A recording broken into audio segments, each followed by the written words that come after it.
Jerusalem is perhaps the most contested city on earth. Sacred to three faiths fought over for 3,000 years, and in 1948, torn in half by a war that has never truly ended. What happened in Jerusalem that year created the modern Middle East, and the wounds opened then are still bleeding today.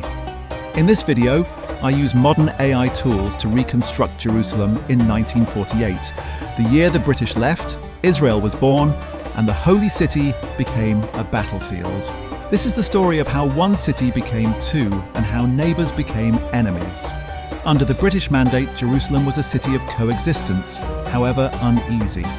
The old city's four quarters, Jewish, Muslim, Christian and Armenian, had existed side by side for centuries. Arabs and Jews shopped in the same markets, rode the same buses and walked the same ancient streets. But beneath the surface, tensions were rising. Jewish immigration had accelerated, especially after the Holocaust. Arab Palestinians feared displacement. British soldiers patrolled streets that grew more dangerous by the month.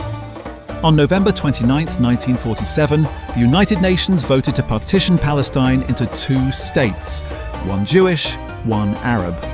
Jerusalem, too holy to belong to either side, would become an international zone under UN control.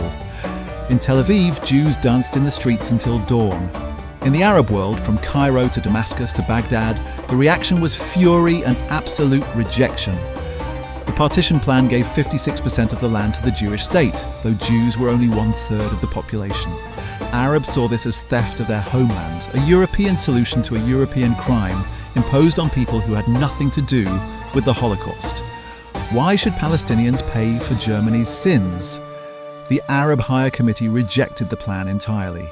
The Arab League promised war. There would be no compromise, there would be blood. In Jerusalem, the vote changed everything overnight.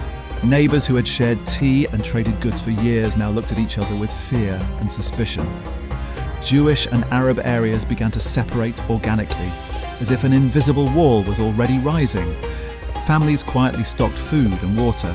Men who had never held weapons cleaned old rifles passed down from Ottoman times. Parents kept children closer to home. Everyone sensed what was coming, even if no one wanted to speak it aloud. The city held its breath, waiting for the first shot. The day after the UN vote, the killing began. Arab gunmen attacked a Jewish bus near Lod, killing 5 passengers. Jewish militias retaliated with bombs in Arab markets. Within weeks, Jerusalem had become a war zone. Snipers fired from rooftops and minarets. Car bombs exploded outside cafes. Bodies lay in streets where children had played just months before. The city that had known uneasy peace now knew only fear. The British, exhausted by World War II and bleeding money they no longer had, did little to stop the violence. They announced they would withdraw completely by May 15, 1948. Until then, they would mainly protect their own soldiers and installations. The Jews and Arabs would have to fight it out among themselves. The empire was finished with Palestine. Both sides committed atrocities that poisoned any hope of reconciliation. In April 1948, Jewish forces from the Irgun and Lehi militias attacked the Arab village of Deir Yassin near Jerusalem. They killed over 100 civilians, including women and children. News of the massacre spread like wildfire, sending panic through Arab communities across Palestine. Weeks later, Arab forces ambushed a Jewish medical convoy heading to Hadassah Hospital on Mount Scopus. 78 doctors, nurses and patients were killed. Many burned alive in their vehicles while British soldiers watched from a distance. Terror bred terror. Revenge demanded revenge. Whatever trust had existed between the communities was now ash. On May 14, 1948, David Ben-Gurion stood in a Tel Aviv museum and declared the establishment of the State of Israel. The declaration spoke of peace and equality for all inhabitants. Within hours, 5 Arab armies invaded. Egypt attacked from the south. Transjordan's Arab Legion, the best trained Arab force, moved toward Jerusalem. Syria, Lebanon and Iraq sent troops. The newborn state was fighting for survival against enemies on every front. The population of Israel was 600,000. The combined Arab armies numbered over 50,000 trained soldiers. In Jerusalem, the situation was desperate. The Jewish population was cut off, surrounded by Arab forces and the Arab Legion. The road from Tel Aviv, the only supply route, was blocked. 100,000 Jews in Jerusalem faced starvation and conquest. The holiest sites in Judaism, including the Western Wall in the Old City, were about to fall into enemy hands. The siege of Jerusalem became a battle of survival against impossible odds. The Arab Legion, the finest Arab fighting force, shelled Jewish neighborhoods with artillery. Jerusalem had never heard before. Every few minutes, another explosion. Another building collapsed. Another family buried in rubble. Snipers made crossing certain streets a death sentence. Women crawled on their bellies to reach water points. Children learned to identify artillery calibers by sound. Water was rationed to cups per day in the brutal Middle Eastern summer. The ancient aqueducts were in Arab hands. Electricity failed as fuel ran out. Food supplies dwindled to almost nothing. Families ate weeds growing between stones. They slaughtered the donkeys that had carried supplies.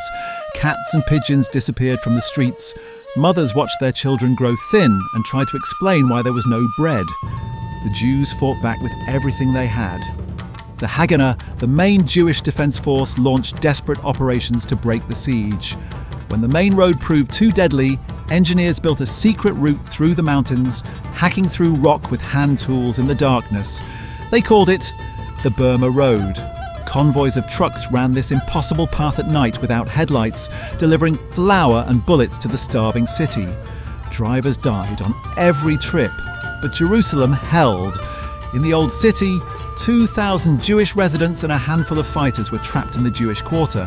For 2 weeks, they held out against the Arab Legion in hand-to-hand combat through ancient alleyways.